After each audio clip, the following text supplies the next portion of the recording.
Guys, আসসালামু আলাইকুম। কেমন আছেন আপনারা? আশা করি সবাই ভালো আছেন। আজকে আমি নতুন একটি ইউটিউব কোর্স নিয়ে চলে আসলাম আপনাদের সামনে, যে কিভাবে গাড়ি চালাবেন, কিভাবে গাড়িগুলো চেক করবেন, কি কি চেক করে গাড়ি চালাতে হয়, গাড়ি চালানোর পূর্ব প্রস্তুতি কি, এবং গাড়ি কি কি জিনিস দেখে আপনি গাড়িতে ড্রাইভ শুরু করবেন।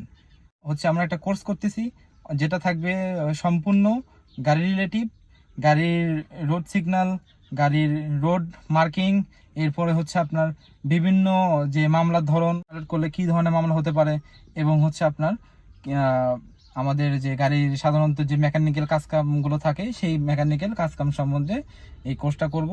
প্রত্যেকটা অংশ থাকবে, পার্ট টু পার্ট থাকবে। আপনারা অবশ্যই আমাদের চ্যানেলটি সাবস্ক্রাইব করবেন এবং সমস্ত পার্ট দেখবেন আশা করি। আর আশা করি অবশ্যই ভালো কিছু শিখতে পারবেন এবং ভালো কোনো ধারণা দিতে পারবো। তাহলে চলুন প্রথমে শুরু করে আমরা আজকের বেসিক ক্লাস দিয়ে শুরু করব। প্রথমে গাড়ি চালানোর আগে কি কি জিনিস দেখে গাড়ি চালাতে হবে এবং কি কি জিনিসের নাম জানতে হবে অবশ্যই। তাহলে চলুন আজকের ভিডিও শুরু করে দিই। প্রথমে যে তিনটা জিনিস না জানলে আমরা কখনোই গাড়ি চালাতে পারবো না, সেটা হচ্ছে ক্লাচ, তারপর ব্রেক, অ্যাক্সিলারেটর। এই তিনটা জিনিস যদি আমরা না জানি তাহলে আমরা কখনোই গাড়ি চালাতে পারবো না। আসলে কোনটার কাজ কি এটা জানতে হবে। প্রথমে আমি বলবো ক্লাচের কাজ কি। ক্লাচটা আমাদের গিয়ার যখন পরিবর্তন করব তখন এটাকে ফুল চেপে ধরতে হবে, ধরে আপনাকে গিয়ারটা দিতে হবে 1 নম্বর, 2 নম্বর, 3 নম্বর বা 4 নম্বর। এরপর আপনাকে যেটা করতে হবে অ্যাক্সিলারেটর সম্বন্ধে জানতে হবে। অ্যাক্সিলারেটর আসলে কি কাজ করে বা অ্যাক্সিলারেটর কাজ কি। অ্যাক্সিলারেটর কাজ স্পিড বাড়ানো। এটা যদি চাপতে ধরেন তাহলে স্পিড বাড়বে, এটা যদি আমরা ছেড়ে দিই তাহলে আস্তে আস্তে স্পিড কমে যাবে। আর ব্রেকের কাজ গাড়ি থামানোর জন্য। যখন আমরা গাড়িটা থামার প্রয়োজন হবে তখন আমরা ব্রেক ধরে গাড়িটা থামবো। আর ব্রেক ধরার পূর্বে অবশ্যই আপনাকে ম্যানুয়াল গিয়ার গাড়ির ক্লাচ ধরতে হবে। এরপর আপনার ব্রেকটা চাপ দিয়ে ধরবেন আপনার পরিমাণ মতো, ঠিক আছে গাইস। এরপর আপনাকে যেটা করতে হবে, আপনার গিয়ার ফেলার পূর্বে প্রস্তুতি আপনাকে সবকিছু ভালোভাবে দেখে নিতে হবে, ঠিক আছে। তাহলে চলুন আমরা গাইস, আপনি দেখতে পাচ্ছেন এই আমাদের গিয়ার লেভার। হ্যাঁ, এই গিয়ার লেভারটা যেভাবে আমাদেরকে গিয়ার ফেলতে হবে। তাহলে চলুন দেখাই কিভাবে আমাদেরকে গিয়ার ফেলতে হবে। প্রথমে আমাকে করতে হবে যে প্রথমে আমরা যে ক্লাসটা দেখলাম সেই ক্লাসটাকে এই যে দেখুন পা দিয়ে চাপ দিয়ে ধরতে হবে। এরপর আমাদেরকে প্রথমে 1 2 3 4 5 এবং রিভার্স এভাবে গিয়ারটাকে শিফট করতে হবে। প্রথমে আমি যেটা করব 1 নম্বর গিয়ার শিফট করব। 1 নম্বর গিয়ার শিফট করতে হলে কি হতে হবে, আমাকে পজিশনে নিতে হবে। এই যে দেখুন পুরোপুরি বাম দিকে নিয়ে সামনে আমাদের 1 নম্বর গিয়ার। আমার গাড়িটা এখন 1 নম্বর গিয়ারে আছে, আমি চাইলে এখন 1 নম্বর গিয়ার দিয়ে গাড়িটাকে রান করতে পারবো। এরপরে আমাদের যেটা করতে হবে 2 নম্বর গিয়ার ফেলতে হবে। এই যে দেখতেছেন আমাদের এখন 2 নম্বর গিয়ারে শিফট করা হয়েছে। এরপর যেটা করতে হবে 3 নম্বর গিয়ার, এখন আমাদের 3 নম্বর গিয়ারে শিফট। এরপরে 4 নম্বর গিয়ার, এখন 4 নম্বর গিয়ারে ফেলছি, ঠিক আছে। এরপরে 5 নম্বর গিয়ার, এটা টপ গিয়ার। এর উপর আর কোনো গিয়ার হয় না আমাদের প্রাইভেট কারে, ঠিক আছে। এরপরে নিউট্রাল করে আমি যদি আমার পিছনে যাওয়ার প্রয়োজন পড়ে তাহলে রিভার্স গিয়ার বা ব্যাক গিয়ার। এই যে এখন রিভার্স গিয়ার। এই যে হলো আমাদের 6টা গিয়ারের 6 ভাবে শিফট করার সিস্টেম। এখন বলবো কোন গিয়ারে কত স্পিডে আমরা গাড়ি চালাবো। তাহলে চলুন প্রথমে 1 নম্বর গিয়ার।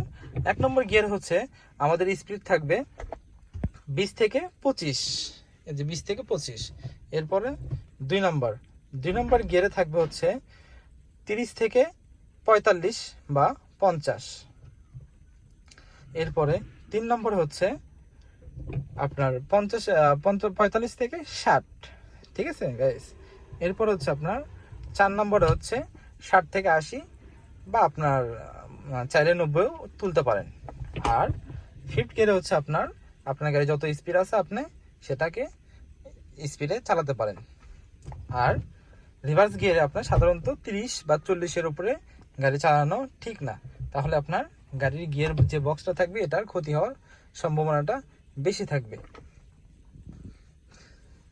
তাহলে গাইস চলুন দেখে নিই এখন আমাদের মিটার বোর্ডটা। আমাদের মিটার বোর্ডে কি কি কাজ এবং মিটার বোর্ডে কি কি গাইস। এরপরে দেখতে পাচ্ছেন আমাদের মিটার বোর্ডটা। এই যে দেখুন প্রথমে যেটা এই যে এটা আমাদের হিট মিটার। হিট মিটারের কাজ আমাদের গাড়িটা কতটুকু হিট হচ্ছে সেটা পরিমাপ করা। এরপরে এটা আমাদের আরপিএম মিটার। আরপিএম মিটারের কাজ আমরা কতটুকু অ্যাক্সেলারেশন দিচ্ছি সেটা পরিমাপ করা। আমরা যদি অতিরিক্ত মাত্রায় অ্যাক্সেলারেশন দিই এটা উপর দিকে উঠবে, আর এটা দেওয়ার কারণ হচ্ছে যেন আমরা অতিরিক্ত মাত্রায় অ্যাক্সেলারেশন না দিই, আমাদের অ্যাক্সেলারেশন মাপটা যেন আমরা বুঝতে পারি। এটা হচ্ছে আমরা কত কিলো স্পিডে গাড়িটা চালাচ্ছি সেটা পরিমাপ করবে আমাদের এই কিলোমিটার, প্রতি ঘন্টায় কত কিলোমিটার গাড়িটা আমাদের অতিক্রম করতেছে। যদি এটা 20 স্পিডে থাকে তাহলে প্রতি ঘন্টায় আমাদের গাড়িটা 20 কিলো পার আওয়ার স্পিডে গাড়িটা চলবে। ঠিক আছে গাইস, আর এটা হচ্ছে আপনার টোটাল গাড়িটা কত কিলোমিটার চালাইছেন। আর এটা হচ্ছে আপনার নির্ধারণ করা, অনেক সময় দেখা যায় আপনার মেনটেনেন্স করার থেকে এটা আপনাকে ফলো করতে হয়। আপনি কত কিলো গাড়িটা চালালেন, মোবাইলটা মেনটেনেন্স করার পর, মোবাইলটা চেঞ্জ করার পরে এটা এখানে কাউন্ট করা হয়।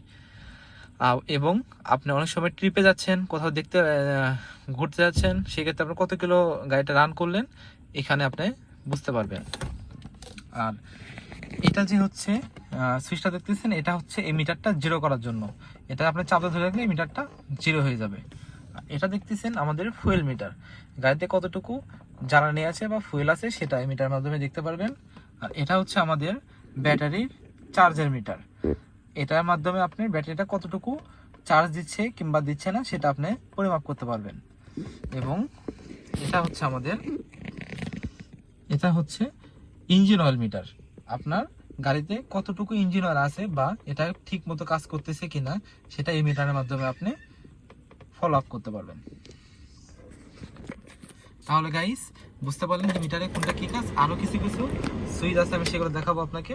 এই যে যেমন আরেকটা বাতি দেখতে পাচ্ছেন এখানে, এই যে হলুদ বাতিটা, এই বাতিটা হচ্ছে আপনার এফআই বাতি বা ইঞ্জিন চেক বাতি। এই বাতিটা যদি আপনার ইঞ্জিন অন করার পরে অর্থাৎ স্টার্ট দেওয়ার পরে জ্বলে থাকে তাহলে আপনার বুঝতে হবে যে আপনার গাড়ির কোথাও কোনো প্রবলেম আছে, ঠিক আছে, আপনার ইঞ্জিনে কোথাও কোনো ত্রুটি আছে, এটার জন্য এই বাতিটা আসলে দেওয়া। এরপর গাইস যেটা দেখাবো সেটা হচ্ছে আমাদের স্টিয়ারিং হুইল। আসলে স্টিয়ারিং হুইলটা, এটা আমাদের স্টিয়ারিং হুইল, এটাকে কিভাবে ধরার নিয়ম সেটা আপনাদের সঙ্গে আমি শেয়ার করব। এটাকে ধরে নিতে হবে আপনার একটা ঘড়ি, ঠিক আছে গাইস, এই দেখতে পাচ্ছেন, এটা ধরতে হবে আপনাকে একটা ঘড়ির মতো। এখানে 12, এখানে হচ্ছে 6, এখানে হচ্ছে 3, এখানে হচ্ছে 9। আপনার হাত দুই পাশে ধরতে হবে এভাবে এভাবে, এক হাত থাকবে হচ্ছে আপনার 3-এ আর এক হাত থাকবে হচ্ছে আপনার 9-এ, যেন আপনি স্টিয়ারিংটা ইজিভাবে মুভ করতে পারেন। আর স্টিয়ারিং ডানে হচ্ছে আপনার 2.5 প্যাচ, বামে হচ্ছে আপনার 2.5 প্যাচ, যেন আপনি 2.5 প্যাচ পুরোপুরিভাবে ঘোরাতে পারেন সেজন্য আপনাকে দু হাত দুপাশে ধরতে হবে। এবং এক হাত দিয়ে ঘোরানোর সময় অপর পাশের হাতটা অবশ্যই আপনাকে ছেড়ে দিতে হবে। দু হাত যদি আপনি একসঙ্গে ক্রস করে ফেলেন তাহলে কিন্তু আপনার গাড়িটা ঘোরাতে পারবেন না গাইস, সেক্ষেত্রে আপনার গাড়িটা ঘোরানো অনেক ডিফিকাল্ট হয়ে যাবে। তাহলে আমাদের স্টিয়ারিংয়ের মেজারমেন্ট বা স্টিয়ারিং কীভাবে ধরবো সেটা আমরা জেনে নিলাম। চলুন এবার দেখব সিগন্যাল লাইট বা ইন্ডিকেটর লাইট। এই যে দেখতেছেন এটা হচ্ছে আমাদের সিগন্যাল বা ইন্ডিকেটর লাইট। সিগন্যাল লাইটের কাজ হচ্ছে গাড়ি ডানে বামে যখন হচ্ছে ঘোরাবো তখন সিগন্যাল লাইট দিয়ে ডানে বামে গাড়িকে ঘোরাতে হবে। প্রথমে তো আমরা হচ্ছে যদি বামে যাই তাহলে উপর দিকে দিলে গাড়িটা বামে যাবে। ওই দেখতে পাচ্ছেন মিটার আমাদের ব্লিন্ড করতেছে, এবং ডানে গেলে অবশ্যই আবার ডানে দিতে হবে, ঠিক আছে গাইস। এই যে দেখতে পাচ্ছেন মিটারে ব্লিন্ড করতেছে, আবার আমরা যখন অফ করব তখন অবশ্যই মাঝখানে দিয়ে অফ করতে হবে। আমার অলরেডি পার্কিং লাইট জ্বালানো আছে, এই যে দেখুন পার্কিং লাইট জ্বালানো ছিল, আমি অফ করে দিলাম। এখন এটা যদি আমি ঘোরাই এটা পার্কিং লাইট অন হয়ে যাবে। পার্কিং লাইট অন করে দিলে আপনার রাতের বেলা যখন আমরা সাধারণত হাইওয়ের পাশে গাড়িটা পার্ক করে রাখবো তখন এই পার্কিং লাইটটা জ্বালায় রাখতে হবে। কেন জ্বালায় রাখতে হবে? যেন অন্য গাড়ি এসে এখানে আপনাকে বুঝতে পারে যে এখানে কোনো একটা গাড়ি দাঁড়ানো রয়েছে, এই জন্য আপনাকে ইন্ডিকেটর লাইট বা পার্কিং লাইট জ্বালায় রাখতে হবে। এরপরে হচ্ছে ঘুরালে হচ্ছে আমাদের হেডলাইট। হেডলাইট কখন দেবো? যখন রাতের বেলা অন্ধকারে আমরা গাড়ি ড্রাইভ করব তখন আপনাকে হেডলাইট জ্বালিয়ে গাড়ি ড্রাইভ করতে হবে। এরপরে এখানে আরেকটা অপশন আছে লং ডিপার, অর্থাৎ আপার এবং ডিপার। আপার ডিপার হচ্ছে এটা হচ্ছে রাতের বেলা যখন আমরা হাইওয়েতে গাড়ি ড্রাইভ করব তখন সাধারণত লং দিতে হয় দূরের রাস্তা দেখার জন্য, আর ডিপার দিতে হয় কাছের রাস্তা দেখার জন্য। যখন গাড়িটা আমাদের স্পিড বেশি থাকবে অবশ্যই এটা আপনাকে লং এতে চালাতে হবে, যখন স্পিড কম থাকবে আপনি সেটাকে ডিপার দিয়ে চালাবেন। ডাবল ইন্ডিকেটর, এটা হচ্ছে double indicator light. Double indicator লাইটটা কখন ইউজ করতে হয়? সাধারণত যখন চার রাস্তার মোচরে আমরা গাড়িটা চালাই তখন আপনাকে এই ডাবল ইন্ডিকেটরটা অন করতে হবে। ডাবল ইন্ডিকেটরটা অন করলে এইভাবে আপনার মিটারে দুই পাশের বাতিটা জ্বলতে থাকবে, তখন দুপাশের গাড়ি বুঝতে পারবে যে আপনি সোজা রাস্তায় যাবেন, অর্থাৎ সামনে বরাবর সোজা রাস্তার দিকে আপনি গাড়ি চালাবেন, ঠিক আছে। আর যদি ডানে বামে যান সেক্ষেত্রে আপনি ডানে বামের সিগন্যালটা ইউজ করবেন। আর এটা আরেক ক্ষেত্রে ইউজ করা যায়, সেটা হচ্ছে আপনার গাড়িতে যখন ইমার্জেন্সি হবে, অর্থাৎ কোনো গাড়িতে কোনো ত্রুটি বা কোনো সমস্যা বা আপনার জরুরি কোনো কিছু, আপনার ডাক্তারের কাছে যেতে হবে ইমার্জেন্সিভাবে, তখন আপনি এটা ইউজ করতে পারবেন। অন্য গাড়ি বুঝতে পারবে যে আপনার কোথাও কোনো জরুরি আছে বা আপনার গাড়ি কোনো ত্রুটি আছে, ঠিক আছে গাইস। আপনাকে লুকিং গ্লাস ফলো করতে হবে। দেখতে পাচ্ছেন লুকিং গ্লাস, এটা আমার ডান পাশের লুকিং গ্লাস, এরপরে হচ্ছে এটা আমার মাঝখানের লুকিং গ্লাস, এরপরে হচ্ছে বাম পাশের লুকিং গ্লাস। এই তিনটে লুকিং গ্লাস প্রতি মিনিটে আপনাকে 6 বার করে লক্ষ্য করতে হবে। আর এটাকে ভালো করে অবশ্যই অ্যাডজাস্ট করে নিতে হবে, যেন আপনার ডানে বামে দেখতে অসুবিধা না হয়। ভালোভাবে যেন আপনি ইজিভাবে আপনার গাড়ির বডিটা এবং ডান পাশের রাস্তা বা হচ্ছে আপনার যে জিনিসগুলো থাকবে যেন ভালোভাবে আপনি লক্ষ্য করতে পারেন। এটা আপনাকে অবশ্যই খেয়াল করতে হবে গাইস, এবং আপনাকে সব কিছু বিবেচনা করে আপনাকে রোডে গাড়ি চালাতে হবে। তাহলে চলুন এখন দেখব আমাদের গাড়ির দরজার অটো দরজার গ্লাস কিভাবে আপনার কন্ট্রোল করতে হয়। এবং এটা আমাদের অটো ডোর সুইচ, এটা হচ্ছে পুরো মাস্টার সুইচটা। এখানে আপনার ডান পাশে যেটা দেখতেছেন এটা হচ্ছে আমার ডান পাশের উইন্ডোর সুইচ। এটা যদি আমি নিচের দিকে নামাই দিই, দেখতে পাচ্ছেন গাইস আমার গ্লাসটা নিচে নেমে গেল। আর এটাকে যদি আমি উপর দিকে উঠাই নিই, দেখতেছেন গাইস আমার গ্লাসটা উপর দিকে উঠে যাচ্ছে। এটা আমার ডান পাশে গ্লাসটাকে কন্ট্রোল করবে, এটা আমার বাম পাশে গ্লাসটাকে কন্ট্রোল করবে। দেখুন গাইস আমি এই যে বাম পাশে গ্লাসটা নামাই দিলাম, আবার যদি আমি উপর দিকে নিই আবার উপর দিকে উঠবে। সেম সুইচ বাম সাইডও থাকবে একটা, এই যে এটাকেও সেম ভাবে আপনাকে কন্ট্রোল করতে হবে। নিচের দিকে নামাই দিলে নিচের দিকে নেমে যাবে, উপর দিকে উঠালে উপর দিকে উঠে যাবে। এরপরে গাইস এখানে আমাদের পিছনের কন্ট্রোল করতে পারবেন এখান থেকে। এটা হচ্ছে ডান পাশের পিছনের দরজার গ্লাস নামবে, এটা হচ্ছে বাম পাশের পিছনের দরজার গ্লাস নামবে এবং উঠবে। আর এটা হচ্ছে আমাদের উইন্ডো লক, অর্থাৎ অনেক সময় গাড়িতে বাচ্চা থাকে বা অনেক সময় দুষ্টামি করে দেখা যায় বারবার গ্লাস নামায় ওঠে, তখন আপনি এটাকে লক করে দিলে বাম পাশের কোনো গ্লাস বা পিছনের কোনো গ্লাস কাজ করবে না, শুধু আপনার ডান পাশেরটা বাদে। হ্যাঁ, শুধু আপনার ডান পাশেরটা আপনি কন্ট্রোল করতে পারবেন, কিন্তু এছাড়া আদার্স কোনো গ্লাস আর কাজ করবে না। আর এটা হচ্ছে লক এবং আনলক, এটা হচ্ছে আপনার গাড়ির মেন যে লকটা সেটা লক হবে এবং আনলক হবে। আমি চাইলে এই যে গাড়িটা আমার লক হয়ে গিয়েছে, এই যে দেখুন এই যে আনলক হয়ে গেছে, এই যে লক এবং আনলক, ঠিক আছে গাইস। এটি হচ্ছে আমাদের মাস্টার সুইচের কাজ, দেখা দিলাম আপনাকে। এবং এরপর আমরা দেখাবো এসির যে ফাংশনটা, এসি কিভাবে অন করবেন বা অফ করবেন। তাহলে চলুন এসির ফাংশনটা। এসির ফাংশনটা হচ্ছে কিভাবে এসি কন্ট্রোল করবেন। অনেকে গাড়ি চালাতে পারে কিন্তু দেখা যায় এসির ফাংশনটা প্রপারভাবে কন্ট্রোল করতে পারে না। তাহলে আমি আপনাকে দেখাবো কিভাবে আপনাকে এসি অন করতে হবে। এই যে প্রথমে আপনাকে এসির কম্প্রেসারটা অন করে দিতে হবে, ঠিক আছে। এসির কম্প্রেসারটা অন করে দিলাম, এরপর আপনাকে যেটা করতে হবে এসির যে ফ্যান বা ব্লোয়ারটা আছে এটাকে অন করতে হবে। এটা অন করতে গেলে এই সুইচটাকে আপনাকে ডান দিকে নিলে দেখুন বাতাসের শব্দ পাচ্ছেন অলরেডি, এটা আপনার অন হয়ে গেল। অটো যতক্ষণ পর্যন্ত থাকবে ততক্ষণ পর্যন্ত আপনার গাড়িটা যে ঠান্ডাটা পর্যাপ্ত পরিমাণ হয়ে গেলে অটোমেটিকলি এটা বন্ধ হয়ে যাবে। আবার যখন আপনার গাড়ির ভিতর টেম্পারেচারটা বেড়ে যাবে তখন আবার অটোমেটিক এসিটা অন হয়ে যাবে। এরপরে এটা হচ্ছে লো, অর্থাৎ বাতাসের স্পিডটা একটু কমে যাবে, এটা মিডিয়াম। আর এটা হচ্ছে হাই, ফুল স্পিড। আবার আপনি অফ করে দিলে পুরোপুরি অফ হয়ে যাবে।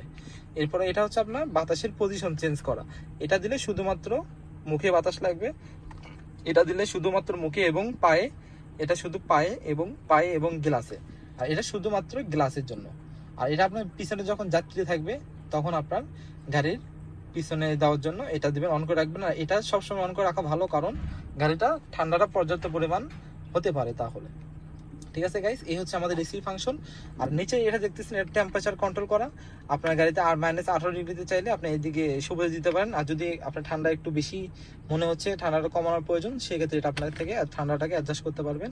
আর যদি পুরোপুরি 32-এ দেন সেক্ষেত্রে আপনার এসিটা ঠান্ডা হবে না, সেক্ষেত্রে আপনার এসিটা গরম হবে। এখান দিয়ে আপনি হিটার ইউজ করতে পারবেন, ঠিক আছে গাইস। এই হলো গেল। আর এটা হচ্ছে আমাদের গাড়ির ব্যাক ক্যামেরা বা হচ্ছে আপনার মনিটর অডিও সিস্টেম। হ্যাঁ, এটা আপনি চাইলে এখান থেকে আপনি ক্যামেরার মাধ্যমে ব্যাকে দেখতে পারবেন। এই যে দেখুন গাইস আমাদের ব্যাক ক্যামেরাটা অন হয়ে গিয়েছে আপনার। এটা হচ্ছে ব্যাক ক্যামেরার যে মেজারমেন্ট বা মাপ। হ্যাঁ, এই সবুজ সংকেত হচ্ছে, সবুজ সংকেত পর্যন্ত আপনার গাড়িটা ইজিভাবে আপনি যেতে পারবেন। হলুদ হলে আপনাকে সতর্ক হতে হবে, আর লাল হলে আপনার দুর্ঘটনা হওয়ার সম্ভাবনা, অর্থাৎ দুর্ঘটনা হয়ে যাবে। ঠিক আছে গাইস। আর হচ্ছে এরপর আমি যেটা দেখাবো আপনাদেরকে, সেটা হচ্ছে আপনার গাড়ির যে গ্যাস এবং তেলের সুইচ কিভাবে কন্ট্রোল করবেন। তাহলে চলুন গ্যাস এবং তেলের সুইচটা, এটা হচ্ছে আমাদের গ্যাস এবং তেলের সুইচ। হ্যাঁ, গ্যাস তেলের সুইচটা এখন আমার বর্তমান গাড়িটা গ্যাসে আছে, অর্থাৎ গ্যাসের পজিশনে আছে। আমি গাড়ি স্টার্ট দিলে এই বাতিটা ব্লিন করা বন্ধ হয়ে যাবে, তখন আমার গাড়িটা গ্যাসে চলে যাবে। যতক্ষণ পর্যন্ত ব্লিন করবে ততক্ষণ পর্যন্ত গাড়িটা তেলে আছে। হ্যাঁ, কিন্তু আমি যদি গ্যাসে চালাবো না, শুধু ডিরেক্টলি চালাতে চাই, তাহলে আমার এই বাটনে একটা পুশ করতে হবে। যে একটা বাটনে পুশ করে দিলে আমার গাড়িটা এখন তেলে চলে গিয়েছে। তেলের এইখান থেকে আপনি কোনো কাটা দেখতে পারবেন না, অর্থাৎ তেল কতটুকু আছে এটা এখান থেকে দেখতে পারবেন না। এটা হচ্ছে আপনার গাড়ির যে অরিজিনাল মিটার থাকে, সেইখানে একটা মিটার যে আমি আগে দেখাই দিয়েছি, সেই মিটার আপনি এটাকে দেখতে হবে। এরপর আপনি চাইলে আপনার গাড়িতে তেল শেষ, গ্যাস নাই, সেক্ষেত্রে আপনার তেল শেষ, আপনি গ্যাসে চালাবেন, তখন আপনি গাড়িটা গ্যাসে ট্রান্সফার করতে হবে। কীভাবে ট্রান্সফার করবেন, আরেকটা চাপ দিলেই এই যে দেখুন গাইস, এই যে আমার গাড়িটা এখন গ্যাসে চলে আসছে। কিন্তু এখন যদি গাড়িতে একদম তেল না থাকে, সেই ক্ষেত্রে আপনার গাড়িটা সরাসরি কিন্তু গ্যাসে স্টার্ট হবে না। আপনি সরাসরি গ্যাসে স্টার্ট করতে গেলে কি করতে হবে, এখানে বাটনটাকে চাপ দিয়ে ধরে রাখতে হবে। দেখুন গাইস, চাপ দিয়ে ধরে রাখলে হলুদ বাতিটা ব্লিন করা বন্ধ হয়ে যাবে। এখন আমি স্টার্ট দিলে আমার গাড়িটা সরাসরি গ্যাসে স্টার্ট হবে গাইস। তাহলে বুঝতে পারলেন এটা একদম ইজি কন্ট্রোল করা। ঠিক আছে, এটার সিস্টেম হচ্ছে এই দুইটাই। আর এটা হচ্ছে যেহেতু অটো, সেক্ষেত্রে আপনার প্রথমে গাড়িটা তেলে স্টার্ট হওয়ার পরে অ্যাক্সিলারেটর দেওয়ার সঙ্গে সঙ্গে আপনার গাড়িটা গ্যাসে ট্রান্সফার হয়ে যাবে। তো আশা করি গাইস ভিডিওটা ভালো লাগলে অবশ্যই সাবস্ক্রাইব করবেন এবং বেল আইকনটি প্রেস করে আমাদের নোটিফিকেশনটা আসার জন্য অপেক্ষা করবেন, এবং আমাদের পাশে থাকুন, সাপোর্ট করুন। আর সাপোর্ট পেলে নতুন নতুন আরও ভিডিও আপলোড দেবো ইনশাআল্লাহ।